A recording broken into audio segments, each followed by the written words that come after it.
은혜 받을 하나님의 말씀은 출애굽기 2장 11절에서 15절까지의 말씀입니다.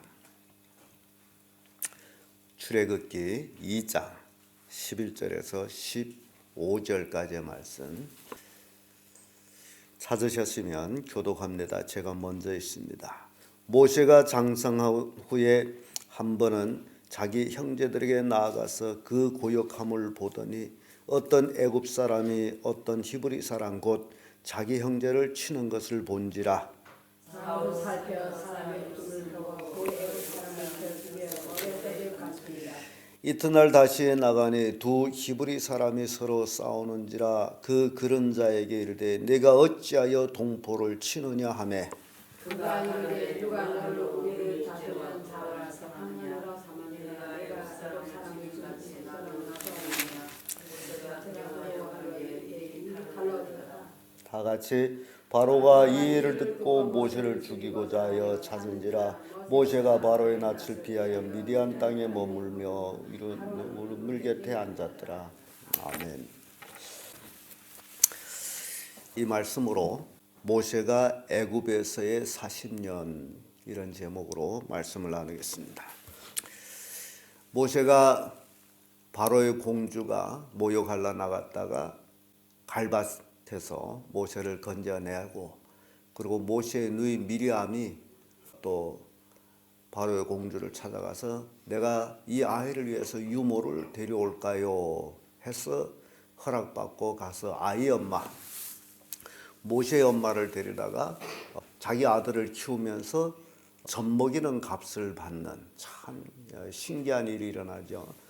이렇게 모세의 어머니가 모세 어릴 젖먹일 동안 모세를 아주 편안하게 잘 키웠고, 이제 젖을 떼고 나서 공주에게로 이끌어가서 그때부터 모세는 공주의 아들로 이제 애굽 땅에서 자라게 됩니다. 공주의 아들로 자라기 때문에 애굽의 학문, 애굽의 무예, 애굽의 모든 것들을 완벽하게 배웠다라는 사실입니다. 그래서 모세가 40년간 이렇게 애굽에서 바로 왕의 이제 보호를 받으면서 성장해 갑니다.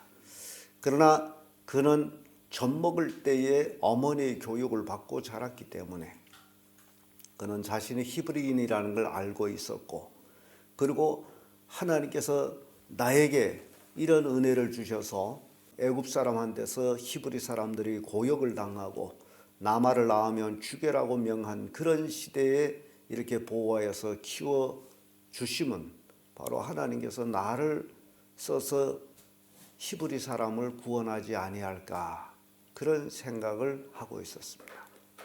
그래서 이제는 때가 됐다라고 생각하고 오늘 본문의 말씀은 모세가 자기 형제를 불러 나간 모습을 봅니다. 여기 11절에 보면 모세가 장성한 후에 한번 자기 형제들에게 나아가서 그 고역함을 보더니, 그렇죠? 이제 장성했어요. 그래서 자기 형제들한테 가서 그 고역 당하는 걸 얼마나 마음에 고통스러웠겠어요. 고역을 당하는 것도 마음이 아픈데 또 애굽 사람한테 히브리 사람이 원통함을 당하고 매맞는 모습을 보죠. 그래서 그것을 보고 참고 지나지 못한 모세를 볼 때에 모세가 젊은 나이에 혈기가 충천했다라는 걸 봅니다. 그래서 모세가 애굽에서의 40년을 우리가 살펴보면서 혈기를 부린 모세 그 첫째를 살펴봅니다. 11절에서 12절까지의 말씀. 나가서 보고서 좌우를 살펴봤더니 다른 사람이 없어요. 그래서 모세는 애굽에서 배운 무예로서 그 사람을 쳐서 죽여버립니다. 그리고 거기는 사막이 많기 때문에 모래에다 묻어버려요. 모세가 히브리 사람을 돕는다라고 하는 것이 살인이었어요. 이게 혈기라는 겁니다. 아무리 학문이 많고 아무리 지혜가 있다 할지라도 살인 그 자체는 죄가 되거든요. 모세는 처음으로 자기 동족을 돕는다는 게 살인으로 하는 모습입니다. 이게 혈기다. 그래서 우리가 신앙생활하면서는 마찬가지예요. 혈기를 부려가지고 되는 일은 아무것도 없다라는 겁니다. 사도행전 7장 22절 24절에 보면 모세에 대해서 이렇게 얘기합니다. 모세가 애굽 사람의 학수를 다 배워 그 말과 행사가 능하더라. 나이 40이 되매 그 형제 이스라엘 자손을 돌아볼 생각이 나더니 한 사람이 원통한 일을 당함을 보고 보호하여 압제받는 자를 위하여 원수를 갚아 애굽 사람을 쳐 죽이니라. 자기 이스라엘 백성 히브리인을 보호하기 위해서 압제받는 자의 원수를 갚아줬다. 그 히브리 사람한테는 애굽 사람이 원수거든요. 그래서 쳐 죽였다라고 기록하고 있습니다. 그런데 사도행전 7장 25절에는요. 왜 모세가 그렇게 했을까라는 것을 기록합니다. 저는 그 형제들이 하나님께서 자기 손을 빌어 구원하여 주시는 것을 깨달으리라고 생각하였으나 라고 있습니다. 모세가 지금 내가 이 애굽에서 이스라엘 백성이 고난받고 있을 때에 하나님의 그 섭리로 이제 공주의 아들이 돼 가지고 40년 동안 이제 컸으므로 이제 힘도 있고 지혜도 있고 그래서 하나님께서 나를 통해서 이스라엘 백성을 구원하지 아니할까라고 생각을 했는데 히브리 사람들이 깨달지 못하더라라고 사도행전은 기록하고 있습니다. 그래서 사람까지 죽인 거예요. 혹시 하나님이 나의 손을 통해 가지고 이 백성을 구원하지 아니할까? 그래서 한번 혈기를 부려본 거예요. 모세는 이제 하나님의 집 충성하는 사원이다라고 그 이제 성경 기록하고 있습니다. 그래서 우리가 생각할 때에 예수님도 때가 돼 가지고 사역을 하려고 할 때에 시험이 왔어요. 마귀가 예수를 이제 시험하죠. 네가 하나님의 아들이면 이 돌도 떡이 되게 하라. 40일 금식하고 났더니 마귀의 시험이 옵니다. 그리고 높은 성전에 데리고 올라가서 뛰어내리라. 네가 하나님의 아들이면. 그리고 또 높은 산에 올라가서 천하 만국의 영광을 한눈에 보이고 네가 나한테 절하면 이 모든 것을 너에게 주리라. 이런 세 가지 시험을 예수님도 받습니다. 그래서 모세도 이것이 모세에 대한 시험이었다라는 것을 알 수 있습니다. 모세가 더 지혜롭게 해야 되는데 일순간에 혈기를 부려서 사람을 죽이고 사람을 죽인 자가 일을 할 수가 없거든요. 그런 모습 봅니다. 그래서 모세는 나이 40에 응당 그 젊은 나이에 하나님 위해서 열심히 일해야 되지만은 결국 모세는 일을 하지 못하게 되는 모습 봅니다. 사람을 쳐 죽임으로. 두 번째로 보게 되면요. 모세가 애굽에서 40년 보면 이튿날에 또 나가죠. 이튿날에 또 나갔는데 이번에는 화친시키려고 합니다. 그것은 히브리인이 싸우고 있었어요. 13절 14절의 말씀 보게 되면요. 이튿날 다시 나가니 두 히브리 사람이 서로 싸우는지라 그 그런 자에게 이르되 내가 어찌하여 동포를 치느냐 하매. 지금 모세는 지금 경제 이제 관리자 입장에서 이렇게 얘기하고 있는 모습 봅니다. 그랬더니 그런 자가 14절에 누가 너를 우리의 주제와 법관으로 삼았느냐? 내가 애굽 사람을 죽임같이 나도 죽이려느냐? 네가 어제 애굽 사람이 그런 자를 쳐 죽이더니 오늘은 나를 죽이겠느냐? 누가 너를 우리의 주제와 법관으로 세웠느냐? 그래서 모세는 구원하여 주시는 줄 생각했는데 깨닫지 못하더라. 이게 모세가 자기 스스로 어떤 능력이 있다라고 생각해가지고 하나님 일을 하려고 했는데 일이 되지 않는다라는 겁니다. 형제끼리 싸우는 것을 말렸는데 오히려 누가 너를 우리의 주제와 법관으로 세우느냐? 어제 애굽 사람을 죽임같이 오늘 나를 죽이겠느냐? 이게 모세가 생각할 때는 얼마나 허탈한 일이냐라는 겁니다. 내가 자기네를 도와주려고 했는데 오히려 그들한테 비방을 받고 있는 그런 모세의 모습 봅니다. 그래서 사도행전 7장 26절에서 28절에 이렇게 기록하고 있습니다. 이튿날 이 사람이 싸울 때 모세가 와서 화목시키려 하여 가르되 너희는 형제라 어찌 서로 해하느냐 하니 그 동물을 해하는 사람이 모세를 밀들려 탁 밀어버리면서 하는 얘기죠. 가르되 누가 너를 관원과 재판장으로 우리 위에 세웠느냐? 내가 어제 애굽 사람을 죽인 같이 또 나를 죽이려느냐? 이게 사도행전에 기록한 말씀. 모세가 그 말을 듣고 나서 힘이 팍 빠진 거죠. 주를 위해서 일하려고 했던, 하나님을 위해서 일을 하려고 했던, 아니면 이스라엘 백성을 위해서 일을 하려고 했던 그동안 마음속에 간직해 오던 민족심, 민족애라고 그러죠. 그것이 한순간에 사르르 녹아서 없어집니다. 아, 그래가지고 이젠 탈로 났구나. 그 도망을 치죠.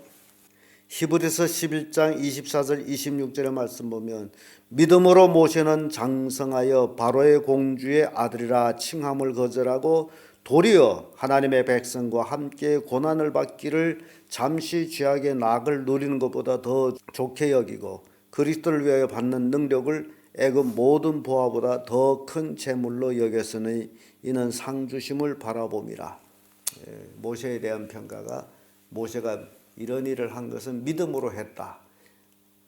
애굽 사람을 쳐 죽이고 이스라엘 사람들을 화친시키려 했던 것은 바로 공주의 아들이라 칭함을 포기한 모습. 그랬는데도 모세는 이스라엘 백성들이 그것을 알아주지 못했다라고 사도행전 7장 25절에 기록하고 있습니다. 그래서 결국 모세는 애굽 생활을 마무리하게 되죠. 미디안으로 도망을 갑니다. 15절의 말씀이죠. 미디안 땅으로 도망간 모세를 우리가 보게 됩니다. 15절에 바로가 이 일을 듣고 모세를 죽이고자 하여 찾은지라 모세가 바로의 낯을 피하여 미디안 땅에 머물며 하루는 우물 곁에 앉았더라. 바로의 낯을 피해서 미디안 광야로 모세가 도망을 칩니다. 공주의 아들로서 이제 죄인으로 돼가지고 도피 생활을 하는 그런 모세를 봅니다. 왜 도피를 해야 될까요? 사람을 죽였기 때문에. 그래서 사람을 죽이지 않았더라면 애굽에서 있으면서 어떻게 뭔가를 했을 텐데 그러지를 못했습니다. 그러나 이 모든 것은 하나님의 뜻이죠. 미디안 땅으로 도망갑니다. 사도행전 7장 29절에 모세가 이 말을 인하여 도주하여 미디안 땅에서 나그네 되어 그런 말씀. 미디안 땅에 나그네. 갑자기 도망을 쳤기 때문에 모든 걸 다 버리고 가야 돼요. 바로 왕한테 잡히면 죽기 때문에. 그래서 미디안 광야에 가서 일전 한 푼 없는 거지로서 살게 되죠. 나그네 돼요. 근데 히브리서 11장 27절에는 모세에 대해서 이렇게 표현합니다. 믿음으로 애굽을 떠나 임금의 노함을 무서워 아니하고 곧 보이지 아니한 자를 보는 것 같이 참았습니다. 모세는 믿음으로 바로 왕을 두려워하지 아니하고 떠났다. 그리고 보이지 않는 자를 보는 것 같이 하나님을 보는 것 같이 미디안 땅에서 참았다. 이게 모세의 모습을 말씀을 주고 있습니다. 그래서 우리에게 교훈을 주는 것은 때가 되면 하나님의 일을 하게 될 텐데 그러나 인간의 조급한 마음으로 일을 하게 되면 일을 그를 수도 있다라는 겁니다. 하나님께서는 야곱과 에서에서도 임신했을 때에 리브가에게 큰 자는 작은 자를 섬길 것이다 라고 말씀을 주셨고 그래서 리브가는 큰 자보다 작은 아들 야곱을 더 사랑하셨어요. 그러는데 야곱이 조급했어요. 그래서 형을 속여서 팥죽 한 사발에 장자의 명분을 사고 또 조급했어요. 그래서 이번에는 아버지를 속여가지고 에서가 받아야 될 축복을 가로채고 이 두 가지 사건을 통해서 야곱은 결국 도망을 쳐야 될 형편이 됩니다. 그래서 외삼촌 집으로 도망가서 20년간 거기서 종살이 하다시피 살다가 돌아오죠. 이게 야곱입니다. 모세는 조급했습니다. 이제 내가 힘이 있고 내가 능력이 있을 때 뭔가를 해야 된다라고 생각했기 때문에 그 조급성, 그래서 결국 사람을 죽이는 데까지 이르렀고 결국 그 일로 인해서 또 미디안 광야로 도망쳐야 되는 그 모세를 봅니다. 그래서 우리가 신앙생활하면서 절대로 하나님 앞서 행할 일은 없어야 된다. 하나님의 인도 따라서 우리 찬양이듯이 주께서 가라 하면 가고 서라 하면 서고 그런 믿음의 사람이 되어야 됩니다. 오로지 하나님의 뜻에 순종해서 하나님이 뭘 원하고 계시는지, 내가 뭘 해야 하나님을 기쁘시게 하는지 이런 것들을 우리가 곰곰이 생각하면서 기도하고 움직일 때에 우리의 한 발짝 한 발짝 하나님께 영광이 되는 걸음이 될 수 있습니다.